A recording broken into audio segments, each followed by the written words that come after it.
નમસ્કાર દોસ્તો, સ્વાગત છે આપ સર્વનું તમારી પોતાની YouTube channel ocean coaching classes પર। મિત્રો, આજે આપણે ધોરણ 7ની જે સ્વ અધ્યયન પોથીનો ભાગ 7 છે તે ભાગ 7ની અંદર સામાજિક વિજ્ઞાન વિષયનો જે પાઠ 7 આપણને આપેલો છે, ભક્તિ યુગ, ધાર્મિક સમુદાયો અને વિચારકો, તેનું સંપૂર્ણ સોલ્યુશન આપણે આ વિડીયોની અંદર જોવાના છીએ। મિત્રો, ધોરણ 7ની સ્વ અધ્યયન પોથીનો આ જે ભાગ 7 છે તે ભાગ 7ની અંદર આપવામાં આવેલા દરેક વિષયના દરેક પાઠના સંપૂર્ણ સોલ્યુશનના વિડીયો અને પીડીએફ આપણી ચેનલ ઉપર મુકાઈ ચૂક્યા છે। આ સ્વ અધ્યયન પોથીના સોલ્યુશનના વિડીયો અને પીડીએફનો અભ્યાસ કરવા માટેની લિંક તમને નીચે ડિસ્ક્રિપ્શન બોક્સની અંદર મળી જશે, જરૂરથી તેનો અભ્યાસ કરી લેજો। ચાલો દોસ્તો, તો શરૂ કરીએ આપણે આજે ધોરણ 7 સામાજિક વિજ્ઞાન સ્વ અધ્યયન પોથી પાઠ નંબર 7 ભક્તિ યુગ, ધાર્મિક સમુદાયો અને વિચારકો। એમાં અધ્યયન નિષ્પત્તિ આપેલી છે, શૈક્ષણિક મુદ્દાઓ આપેલા છે, ત્યાર પછી છે પ્રશ્ન નંબર 1। નીચે આપેલા દરેક પ્રશ્નના ઉત્તર માટે આપેલા વિકલ્પોમાંથી સાચો વિકલ્પ શોધી બોક્સમાં લખો। પહેલો સવાલ, ભારતમાં ભક્તિ આંદોલન ક્યારે થયું હતું? તો જવાબ આવશે વિકલ્પ સી, મધ્યકાળમાં। બીજો સવાલ, ભક્તિ આંદોલનમાં સંતો અને ફકીરો દ્વારા કયો વાદ રજૂ કરવામાં આવ્યો? તો જવાબ આવશે વિકલ્પ બી, અદ્વૈતવાદ। ત્રીજું, દક્ષિણ ભારતમાં ધાર્મિક આંદોલનનો પ્રચાર પ્રસાર કોણે કર્યો હતો? તો જવાબ આવશે વિકલ્પ બી, અલવાર અને નૈનાર સંતોએ। ચોથો સવાલ, ઉત્તર ભારતમાં ભક્તિ આંદોલનની શરૂઆત કરનાર સંતોમાં કોનો સમાવેશ થતો નથી?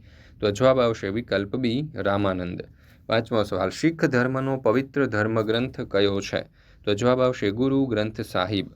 છઠ્ઠો સવાલ, રામચરિત માનસની રચના કરનાર સંત કોણ હતા? તો જવાબ આવશે સંત તુલસીદાસ।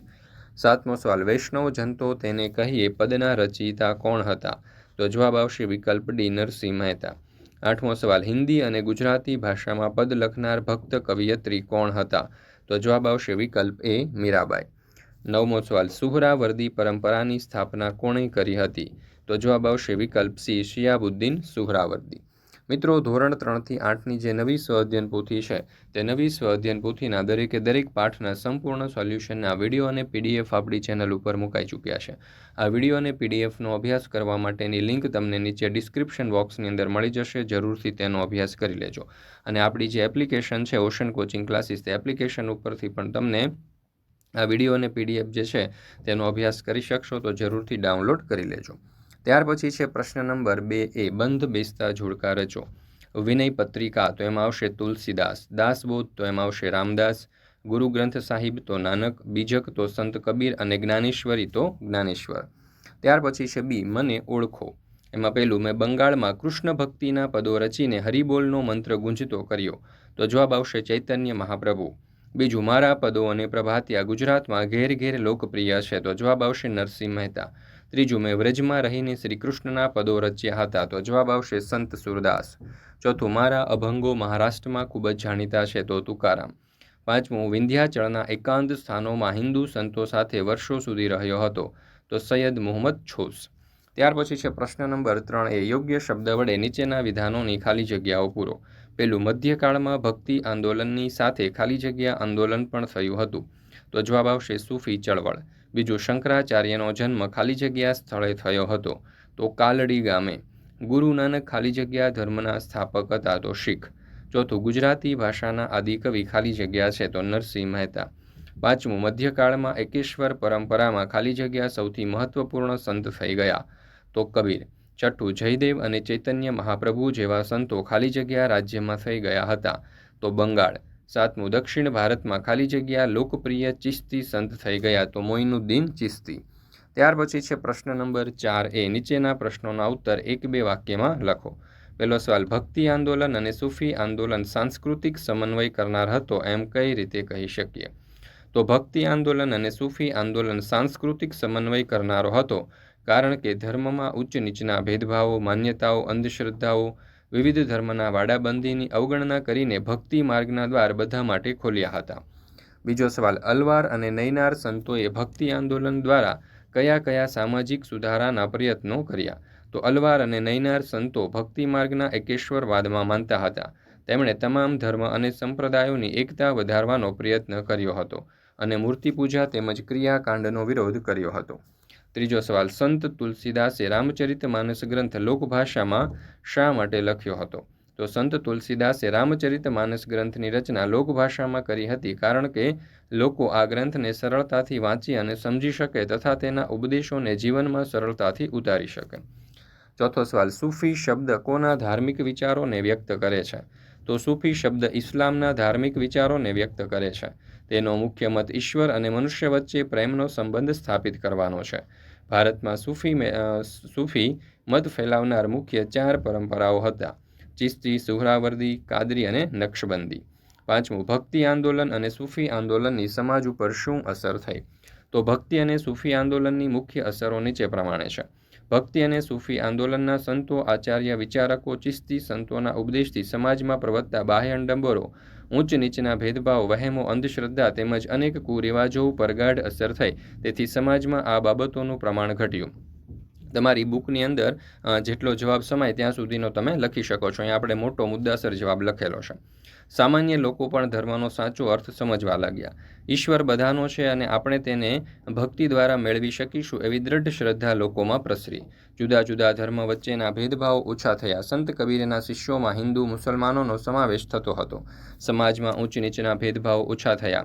આ સમયે અનેક સંતો નાત જાત ભૂલી અને દરેકને પોતાના શિષ્ય બનાવતા. મીરાબાઈ, રૈદાસ, રસખાન વગેરે તેના ઉત્તમ ઉદાહરણો છે. ગ્વાલિયરના સૈયદ મુહમ્મદ ચૌસ વિંધ્યાચળના એકાંત સ્થળોમાં હિન્દુ સંતો સાથે વર્ષો સુધી રહ્યા હતા. મુસ્લિમ રહસ્યવાદી વિચારધારામાં અનેક હિન્દુ રહસ્યવાદી ક્રિયાઓ, વિધિઓ અપનાવી હતી. દાખલા તરીકે સૂફીવાદ, શિરમુંડન, જનબીન રાખવું, મુલાકાતીઓને પાણી ધરવું, સંગીતના મુશાયરા યોજવા વગેરે. ભક્તિ અને સૂફી આંદોલને સમાજની કાયાપલટ કરી હિન્દુ મુસ્લિમ સમાજમાં એકતા સ્થપાઈ. ત્યાર પછી છે છઠ્ઠો સવાલ, ભક્તિ આંદોલનના સંતોએ લોકોને સરળ ઉપદેશ આપવા શું કર્યું હતું? તો જવાબ આવશે, ભક્તિ આંદોલનના સંતોએ લોકોને સરળ ઉપદેશ આપવા લોકભાષામાં જ પદો અને અન્ય સાહિત્યની રચના કરી હતી. પરિણામે સમાજમાં સમાનતા અને એકતા આવી. સંતોએ લોકો ધર્મ વિશે સમજાવ્યું કે બધા ધર્મોનો સાર એક જ છે. ઈશ્વર એક જ છે અને તે સર્વવ્યાપી છે. બધા જ ધર્મોનો એક જ માર્ગ છે. સાતમો સવાલ, ભક્તિ અને સૂફી આંદોલન વચ્ચે રહેલ સમાનતા જણાવો. ભક્તિ અને સૂફી ચળવળ એ ભારતની મધ્યકાલીન સંસ્કૃતિની મહત્વની ઘટના છે. એ ચળવળનો મુખ્ય હેતુ અજ્ઞાન, અંધશ્રદ્ધા, વહેમો, મિથ્યાચારો, દુઃખ અને યાતનાઓથી પીડિત લોકોને સાદો અને સરળ ધર્મયુક્ત માર્ગ બતાવવાનો હતો. નીચે આપેલા સંતોનો પરિચય 1-2 વાક્યમાં આપો. એમાં પહેલું, સમર્થ રામદાસ. તો સમર્થ ગુરુ રામદાસ શિવાજીના ગુરુ હતા. તેમણે લોકોને ઉપદેશ આપવા માટે દાસબોધ નામના ગ્રંથની રચના કરી હતી. તેમણે આધ્યાત્મિક અને સાંસારિક જીવનને જોડવાનો પ્રયાસ કર્યો હતો. સંત એકનાથ. સંત એકનાથ મહારાષ્ટ્રના મહાન સંત હતા. તેમણે ઊંચ નીચનો અને નાત જાતનો વિરોધ કર્યો હતો. તેઓ સૌને સમાન માનતા. ત્રીજું છે રામાનુજાચાર્ય. રામાનુજાચાર્યનો જન્મ ઈસવીસન 1779માં દક્ષિણ ભારતના પેરુમલતુર ગામમાં થયો હતો. તેમની માતાનું નામ કાંતિમતી અને પિતાનું નામ કેશવ હતું. તે દક્ષિણ ભારતના મહાન સંત હતા. તેમણે ભક્તિ આંદોલનનો પ્રારંભ કર્યો હોવાનું મનાય છે. રામાનુજાચાર્ય ભક્તિ માર્ગનો સરળ ઉપદેશ આપી ઈશ્વર પ્રાપ્તિનો સંદેશ આપ્યો હતો. સંત રૈદાસ. રૈદાસનો જન્મ ઈસવીસન 1450માં થયો હતો. રૈદાસ ઉત્તર ભારતના મહાન સંત રામાનંદના મુખ્ય શિષ્યો પૈકીના એક હતા. તે સંત કબીરના ગુરુભાઈ હતા. તે કબીરની જેમ ગૃહસ્થી અને નિર્ગુણ શાખાના સંત હતા. તેમનું અવસાન ઈસવીસન 1520માં થયું હતું. ખ્વાજા મોઇનુદ્દીન ચિશ્તી. મોઇનુદ્દીન ચિશ્તી પ્રખ્યાત સૂફી સંત હતા. તેમણે અજમેરમાં ચિશ્તી પરંપરાની સ્થાપના કરી હતી. તે નાતજાતના ભેદભાવમાં માનતા નહોતા. અજમેરમાં આવેલી તેમની દરગાહ કોમી એકતાનું ઉત્તમ ઉદાહરણ છે. પ્રશ્ન નંબર 5, નીચેના વિધાનો માટે કારણો આપો. એમાં પહેલો સવાલ, ગુજરાતમાં પ્રજાને ભક્તિ રસમાં તરબોળ કરવામાં નરસિંહ મહેતાનો ફાળો અનન્ય છે. તો નરસિંહ મહેતા ગુજરાતી ભાષાના આદિકવિ છે. તેમના પ્રભાતિયા તરીકે જાણીતા બનેલા જ્ઞાન અને ભક્તિપૂર્ણ પદોએ જન સમાજ ઉપર ખૂબ જ ઊંડી અસર કરી છે. તેમનું વૈષ્ણવજન તો તેને કહીએ ભજન લોકપ્રિય બન્યું છે. તેમણે કૃષ્ણ ભક્તિનો મહિમા ગાતા કહ્યું છે કે શ્રી કૃષ્ણની ભક્તિના સહારે મનુષ્ય ગમે તેવી આપત્તિઓ પાર કરી શકે છે. આમ ગુજરાતમાં પ્રજાને ભક્તિ રસમાં તરબોળ કરવામાં નરસિંહ મહેતાનો ફાળો અનન્ય છે. ત્યાર પછી બીજો સવાલ, એકનાથ ઊંચ નીચ અને નાતજાતના ભેદભાવમાં માનતા ન હતા, કારણ કે તેઓ ભક્તિયુગના એક મહાન સંત અને સુધારક હતા. તેઓ સમાજમાંથી અંધશ્રદ્ધા, વાડાબંધી, ઊંચ નીચના ભેદભાવ વગેરે દૂર કરવાના પ્રયત્ન કર્યા હતા અને સૌને સમાન તક આપવાની હિમાયત કરી હતી. માટે આપણે કહી શકીએ કે એકનાથ ઊંચ નીચ અને નાતજાતના ભેદભાવમાં માનતા ન હતા. સૂફી આંદોલનમાં ચિશ્તી અને સુહરાવર્દી પરંપરા ખૂબ જ લોકપ્રિય બની હતી. તો સૂફી આંદોલનમાં ચિશ્તી અને સુહરાવર્દી પરંપરા ખૂબ જ લોકપ્રિય બની હતી કારણ કે બગદાદના શિયાબુદ્દીન સુહરાવર્દીએ સુહરાવર્દી પરંપરા સ્થાપિત કરી હતી. મોઇનુદ્દીન ચિશ્તીએ અજમેરમાં ચિશ્તી પરંપરાની સ્થાપના કરી હતી. તે કોમી એકતાનું એક ઉમદા દ્રષ્ટાંત છે. ચોથું, ભક્તિ આંદોલનની અસર ઊંચ નીચના ભેદભાવ પર પડી હતી. તો ભક્તિ આંદોલનને લીધે સમાજમાં પ્રવર્તતા બાહ્ય આડંબરો, ઊંચ નીચના ભેદભાવ, વહેમો, અંધશ્રદ્ધા તેમજ અનેક કુરિવાજો પર ગાઢ અસર થઈ. તેથી સમાજમાં આ બાબતોનું પ્રમાણ ઘટ્યું. સામાન્ય લોકો પણ ધર્મનો સાચો અર્થ સમજવા લાગ્યા. ઈશ્વર બધાનો છે અને આપણે તેની ભક્તિ દ્વારા મેળવી શકીશું એવી દ્રઢ શ્રદ્ધા લોકોમાં પ્રસરી ગઈ. જુદા જુદા ધર્મ વચ્ચેના ભેદભાવો ઓછા થયા. દરેક સંતે સમભાવ, સદાચાર અને ભાઈચારાનો સંદેશ આપ્યો જે લોકોને ખૂબ ગમી ગયો. બધા સંતો, આચાર્યો અને વિચારકોએ સરળ ભાષામાં ઉપદેશ આપ્યો. વળી તેમણે લોકભાષામાં જ સાહિત્ય અને પદોની રચના કરી હતી જે લોકોને સમજવામાં ખૂબ જ સરળ બન્યું. એ સાહિત્યની જનસમાજ ઉપર ગાઢ અસર થઈ હતી. ઉપયુક્ત કારણોને લીધે ભક્તિ આંદોલન ખૂબ લોકપ્રિય બન્યું હતું. બી, નીચે આપેલા સંતના પદ, સાખી, દોહા, અભંગની એક બે લીટી લખો. જોઈએ નરસિંહ મહેતા. તો જો, જાગને જાદવા કૃષ્ણ ગોવાળિયા, જાગને જાદવા કૃષ્ણ ગોવાળિયા, તુજ વિના ઘેનમાં કોણ જાશે, 360 ગોવાળ ટોળે મળ્યા, વડોરે ગોવાળિયાનો કોણ થાશે, જાગને દહીં તણા, દહીં થરા, ઘી તણા ધેબરા, કઢિયેલ દૂધ તે કોણ પીશે. ચાલો, તો આવી રીતે આપણે અહીંયા લખ્યું. ત્યાર પછી મીરાબાઈનું જો, પાયોજી મેને રામ રતન ધન પાયો, વસ્તુ અનમોલ કીધી મેરે સદગુરુ, કૃપા કરી અપનાયો, પાયોજી મેને પાયો, જન્મ જન્મ કી પૂંજી પાઈ, જગ મેં સભી ખોવાયો. તો આવી રીતે મીરાબાઈનું જે છે તે પણ આપણે લખેલું છે. ત્યાર પછી છે સંત કબીર. તો જો, દુઃખ મેં સુમિરન સબ કરે, સુખ મેં કરે ન કોઈ, જો સુખ મેં સુમિરન કરે, દુઃખ કાહે કો હોય. ત્યાર પછી છે પ્રશ્ન નંબર 6. નીચેના પ્રશ્નોના ઉત્તર 2-3 વાક્યમાં લખો. પહેલો સવાલ, ભક્તિ અને સૂફી આંદોલનના સંતોનો ઉપદેશ લોકોએ શા માટે સ્વીકાર્યો? તો ભક્તિ અને સૂફી આંદોલનના સંતોનો ઉપદેશ લોકોએ સ્વીકાર્યો કારણ કે સામાન્ય લોકો પણ ધર્મનો સાચો અર્થ સમજવા લાગ્યા. ઈશ્વર બધાનો છે અને આપણે તેને ભક્તિ દ્વારા મેળવી શકીશું એવી દ્રઢ શ્રદ્ધા લોકોમાં પ્રસરી. જુદા જુદા ધર્મો વચ્ચેનો ભેદભાવ ઓછા થયા. આ ઉપરાંત સંત કબીરના શિષ્યોમાં હિન્દુ મુસ્લિમોનો સમાવેશ થયો હતો અને સમાજમાં ઊંચ નીચના ભેદભાવો ઓછા થયા. બીજું, તમે જોયેલો કે જાણેલો કોમી એકતાનો કોઈ એક પ્રસંગ વર્ણવો. અમારી આજુબાજુના ગામમાં એક પ્રસંગ મને સારી રીતે યાદ છે તે હું જણાવું છું. બાજુના ગામમાં એક યુવાનને તેની જ્ઞાતિને લીધે વર્ગખંડમાં બેસવા દેવામાં નહોતો આવતો. તો આ જ્ઞાતિના બધા લોકોએ ભેગા મળી એકતા દર્શાવી આંદોલન કર્યું. પરિણામે તેમની જીત થઈ અને વિદ્યાર્થીને વર્ગખંડમાં બેસાડવામાં આવ્યો. ત્રીજું, તમને ગમતા કોઈ સંત, ફકીર, પીર, મહાત્મા કે વિચારકનો પરિચય 5 વાક્યમાં આપો. મીરાબાઈ રાજસ્થાનના મેડતા રાજાના રાજકુમારી હતા. તેમનો જન્મ ઈસવીસન 1498માં થયો હતો. તેમના લગ્ન મેવાડના રાજ પરિવારમાં થયા હતા. તે નાનપણથી જ કૃષ્ણ ભક્ત હતા. તે શ્રી કૃષ્ણને ગિરધર ગોપાલના રૂપમાં પૂજતા હતા. મેરે તો ગિરધર ગોપાલ દૂસરો ન કોઈ, એ તેમનો જીવન મંત્ર હતો. મીરાબાઈ ભક્ત કવિયત્રી હતા. તેમણે કૃષ્ણ ભક્તિને કેન્દ્રમાં રાખી ગુજરાતી અને હિન્દી ભાષામાં ઘણા પદો રચ્યા છે. મીરાબાઈના પદો નરસિંહ મહેતા અને સંત કબીરના પદો જેટલા જ લોકપ્રિય છે. ત્યાર પછી છે પ્રશ્ન નંબર 7. માંગ્યા મુજબ કરો. તમે જાણતા હોય તેવા ભજનો, ભક્તિ ગીતો અને ધૂનમાંથી તમને પસંદ હોય તેવી 2 રચનાઓ લખો.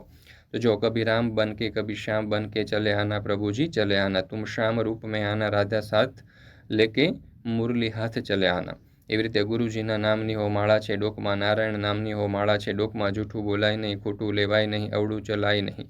તો આવી રીતે આ બંને જે પંક્તિઓ છે તે આપણે અહીંયા દર્શાવીશું. ત્યાર પછી છે બીજો સવાલ, વર્ગખંડમાં મિત્રોની મદદથી સર્વધર્મ પ્રાર્થના પોથી બનાવો. તો સર્વધર્મ પ્રાર્થના પોથી એટલે વિવિધ ધર્મોની મુખ્ય પ્રાર્થનાઓનો સંગ્રહ. આ પોથીમાં હિન્દુ, મુસ્લિમ, ખ્રિસ્તી, જૈન, બૌદ્ધ અને અન્ય ધર્મોની પ્રાર્થનાઓનો સમાવેશ કરવામાં આવ્યો છે. તેનો હેતુ તમામ ધર્મોની એકતા અને સર્વધર્મ સંભાવનો સંદેશ આપવાનો છે. આ પોથીનો ઉપયોગ સામાન્ય રીતે શાળાઓ, આશ્રમો અને સાંસ્કૃતિક સંસ્થાઓમાં સામૂહિક પ્રાર્થના માટે થાય છે. તે ગાંધીજીના સર્વધર્મ સંભાવના સિદ્ધાંતને પણ પ્રતિબિંબિત કરે છે. ચાલો મિત્રો, અહીંયા આપણે આ જે પાઠ છે તે પૂર્ણ કરીએ છીએ. ફરી મળીશું આપણે ધોરણ 7ના સામાજિક વિજ્ઞાન વિષયની સ્વ અધ્યયન પોથીના એક નવા પાઠના સંપૂર્ણ સોલ્યુશન સાથે.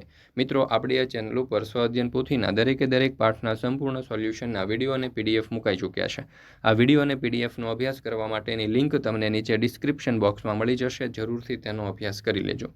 સાથે સાથે આપણા વોટ્સઅપ ગ્રુપમાં પણ જોડાઈ જજો, જેથી કરીને સ્વ અધ્યયન પોથીના સોલ્યુશનના વિડીયો અને પીડીએફની લિંક તમને વોટ્સઅપ પર પ્રાપ્ત થતી રહે.